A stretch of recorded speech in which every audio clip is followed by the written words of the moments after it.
Shalom teman-teman. Ya, pada kali ini kita mau membahas tentang manajemen keuangan ya dalam iman Kristen ya. Kita langsung lihat slide-nya. Nah, ini dia. Manajemen keuangan dalam iman Kristen ya. Ini sebuah makalah yang saya jadikan ke dalam PowerPoint. Jadi banyak poinnya. Mungkin agak cepat nanti ya, dan saya ringkas-ringkas aja karena banyak. Oke, next slide. Nah, ini ada pendahuluan. Manajemen dikategorikan sebagai ilmu yang berarti dapat dipelajari dan diajarkan serta sebagai seni yang berhubungan dengan bakat dan talenta seorang. Kemudian dalam manajemen itu, setiap orang yang ada di dalamnya harus saling bekerja sama untuk mencapai tujuan yang telah disepakati bersama sehingga dapat bertanggung jawab untuk setiap tugas dan mengerjakannya secara benar ya. Kemudian juga dibutuhkan pemimpin yang bisa mengatur, membimbing, mendorong dan mengarahkan setiap anggota agar hasilnya maksimal. Nah, oleh karena itu, gereja ini membutuhkan juga manajemen keuangan ya. Dalam dunia sekuler aja perlu dilakukan manajemen keuangan setiap organisasi, nah, apalagi gereja. Namun dalam hal ini manajemen keuangan yang kita lakukan itu dengan prinsip Alkitabiah ya. Next slide. Rumusan masalah. Manajemen keuangan adalah kegiatan atau aktivitas menangani suatu tugas bersama orang lain dengan upaya memanfaatkan peluang dan memperoleh dana intern dan ekstern. Pengalokasian dana untuk menunjang kegiatan organisasi dan penggunaan dana yang dilakukan secara efisien dan efektif melalui perencanaan organisasi, pelaksanaan dan penguasaan keuangan organisasi. Peneliti akan berfokus pada prinsip manajemen keuangan dalam Alkitab. Nah, rumusan masalahnya yaitu apa prinsip manajemen keuangan berdasarkan Alkitab. Kemudian pertanyaan penelitian ya, sebagai pertanyaan saya memberikan 3, yaitu apa pengertian dari manajemen keuangan, kemudian apa tujuan utama manajemen keuangan dalam perspektif iman Kristen, yang ketiga apa saja aktivitas manajemen keuangan dalam Alkitab ya, aktivitas-aktivitas yang terjadi di dalam Alkitab tentang manajemen keuangan. Oke, kita lanjut. Selanjutnya ya, metode penelitian. Metode yang digunakan untuk pelaksanaan penelitian adalah metode kualitatif studi pustaka ya. Sumber-sumbernya yaitu dokumen, buku, jurnal, artikel dan lain sebagainya. Oke, next slide. Nah, ini ada pengertian daripada pakar-pakar yang menulis buku, yaitu ada P. Octavianus dan Myron Rush ya. P. Octavianus dalam buku yang berjudul Manajemen dan Kepemimpinan Menurut Wahyu Allah menyatakan bahwa manajemen berasal dari kata manus dalam bahasa Latin yang berarti tangan. Manajemen berarti cara menangani suatu tugas. Manajemen adalah satu tindakan menangani, mengontrol, dan mengarahkan suatu pekerjaan melalui dan bekerja sama dengan orang lain di dalam suatu institusi atau lembaga. Kemudian Myron Rush dalam buku Manajemen Menurut Pandangan Alkitab menyatakan bahwa manajemen adalah memenuhi kebutuhan orang dalam bekerja untuk menyelesaikan suatu tugas. Gereja harus menerapkan metode Alkitabiah dalam manajemen, suatu metode yang menitik beratkan pada pemenuhan kebutuhan bahwa kita dalam bekerja untuk melaksanakan tugasnya ya.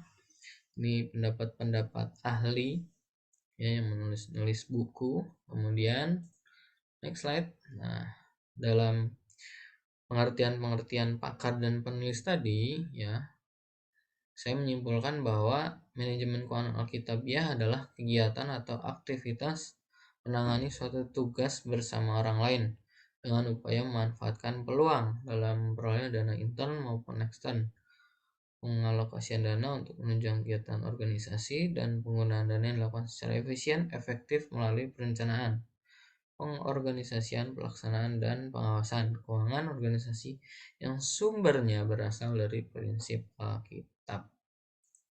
Oke, ini ada tujuan. Apa sih tujuan manajemen keuangan ini, ya kan?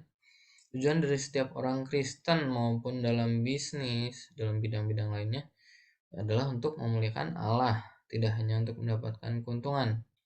Nah, kemudian jangan mencintai harta benda ataupun uang walaupun membutuhkannya. Ya, ini cinta akan harta ya. Matius 6 ayat 21, ya ayat-ayatnya nih 2 Timotius 3 ayat 2, 1 Timotius 6 ayat 10. Nah, kenapa bila harta benda dan uang menjadi tujuan hidup, uang akan dikejar dan orang Kristen dapat menyimpang dari iman. Pengkhotbah dengan jelas menyatakan, siapa mencintai uang tidak akan puas dengan uang, dan siapa mencintai kekayaan tidak akan puas dengan penghasilannya. Ini pun sia-sia. Khotbah 5 ayat 9 ya. Jadi tujuan kita itu untuk memuliakan Allah ya. Manajemen keuangan ini untuk memuliakan Allah. Jadi bukan kita bekerja, kita berbisnis itu untuk kaya raya ya, untuk mencintai uang itu sendiri, tapi untuk memuliakan Allah ya. Dengan berbagai cara tentunya ya, uang kita bisa dipakai demi kemuliaannya. Oke, next slide. Salah satu tujuan dari pengelolaan keuangan bisnis adalah mengumpulkan kekayaan ya. Orang Kristen secara etis berhadapan pada dua pilihan, yaitu mengabdi pada harta duniawi atau pada harta surgawi. Orang percaya tidak boleh lagi fokus pada pengumpulan harta duniawi demi kepuasan diri ya. Itu dia yang sering kita lakuin mungkin kadang-kadang, yaitu demi kepuasan diri kita sendiri ya. Tapi kita harus tetap mengumpulkan harta surgawi. Tujuan utama manajemen keuangan dalam perspektif iman Kristen bukanlah untuk mengumpulkan harta sebanyak mungkin, melainkan fokus kepada pengelolaan untuk keselamatan kekal, sehingga nama Tuhan dipermuliakan melalui pengelolaan yang baik. Nah, itu tujuan manajemen keuangan. Oke, next slide. Nah, ini ada beberapa contoh aktivitas manajemen keuangan di dalam Alkitab ya. Kita lihat contoh pertama yaitu Yusuf ya. Yang atas hikmat Allah, Yusuf menyimpan bahan makanan pada masa kelimpahan untuk masa kelaparan, supaya negeri Mesir jangan binasa karena kelaparan tersebut. Nampak tujuan ilahi yang diselesaikan oleh Yusuf dalam tindakannya. Pengaturan jangka pendek dan jangka panjang juga dilakukan tepat, seperti apa yang direncanakannya Yusuf. Sumber daya manusia menjadi andalannya dalam pengaturan tersebut, sehingga semua dapat berjalan dengan baik ya. Jadi ini salah contoh ya, di mana manajemen keuangan yang di dalam Alkitab dilakukan oleh Yusuf, yaitu dia waktu itu menyimpan bahan makanan pada waktu ada masa kelimpahan. Kemudian untuk masa kelaparan dia sudah nggak pusing-pusing lagi ya, kayak sudah diatur semuanya. Itulah gunanya manajemen. Oke, next slide. Nah, ini ada prinsip manajemen keuangan dalam manajemen persediaan oleh Yusuf ya. Yang pertama, hikmat Allah adalah hal utama dalam Yusuf melakukan manajemen ya. Jadi ada hikmat Allah yang turun kepada Yusuf. Ini prinsip manajemen yang pertama. Yang kedua, Yusuf melakukan fungsi manajemen dengan baik. Nampak dari adanya perencanaan dalam setiap tindakan yang meliputi sumber daya, perencanaan strategis, waktu, kerja, dan kegiatan yang didasarkan pada hikmat Allah yang diberikan. Kemudian yang ketiga, manajemen persediaan berbicara mengenai pengaturan persediaan jangka pendek dan jangka panjang ya, dilakukan untuk memenuhi tujuan Allah yang telah dinyatakan ya. Kita juga boleh ya kita mencontoh prinsip manajemen persediaan Yusuf ini ya. Ada 3. Kelewat sebentar. Oke. Nah, ini juga ada contoh lagi yaitu penataan Tuhan mengenai persembahan. Ada di Bilangan 18. Tuhan secara khusus berfirman. Ya, ini secara khusus loh. teman-teman. Berfirman ya Tuhan kepada Harun mengenai bagaimana mengolah persembahan yang masuk ke dalam rumah Tuhan. Bilangan 18 ayat 8. Pada bagian ini nampak bahwa Tuhan sangat peduli dengan pengaturan keuangan ya, secara khusus persembahan yang diserahkan kepada Harun. Tuhan juga secara rinci dan jelas memberikan ketetapan-ketetapan bagian mana saja yang menjadi bagian Harun, ya ada di bilangan 18, 9-19, mengenai aset bagi Harun dan bagian dari Bani Lewi juga diatur oleh Tuhan. Ini ada ayatnya ya. Oke, ini ada slide selanjutnya. Kita bahas tentang. Jadi Tuhan sendiri secara khusus berfirman ya kepada Harun mengenai pengelolaan persembahan ya. Di sini Tuhan sendiri yang mencontohkan manajemen keuangan itu ya kepada Harun, dan bisa kita lakuin juga ya tentang persembahan ini di dalam setiap gereja maupun organisasi bisnis kita masing-masing. Oke, next slide. Tentang pajak ya. Salah satu pernyataan Yesus yang paling banyak diingat adalah memberikan kepada kaisar dan kepada Allah sesuai dengan apa yang wajib diberikan.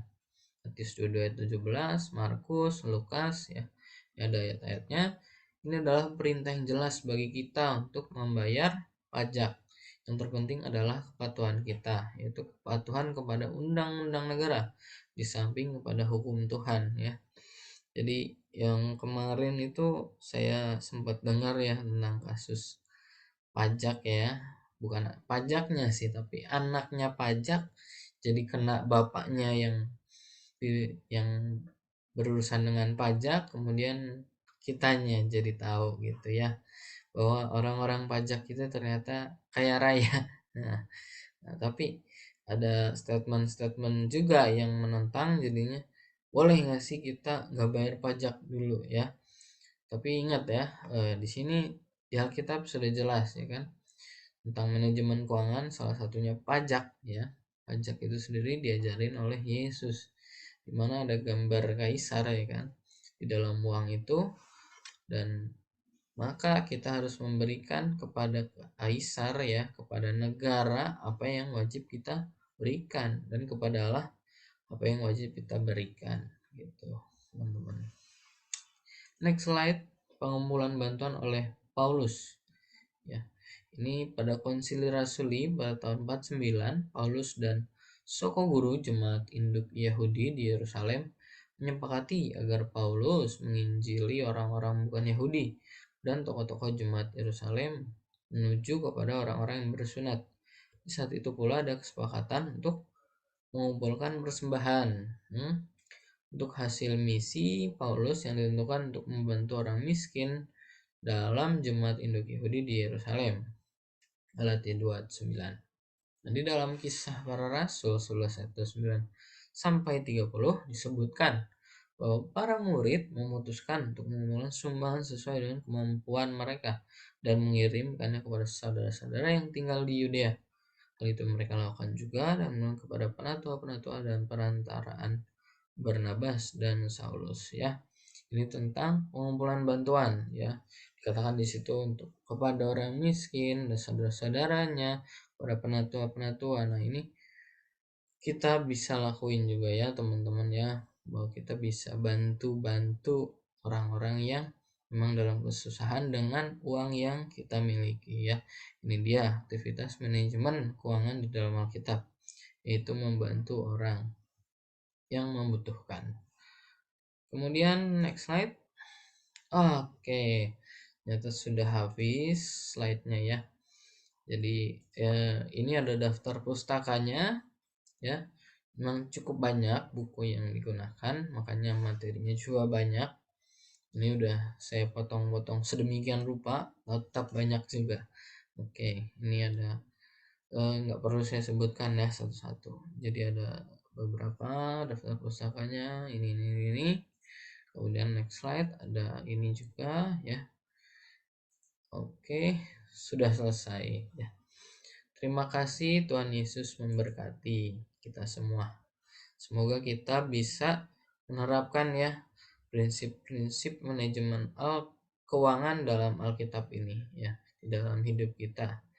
Terima kasih, Tuhan Yesus memberkati.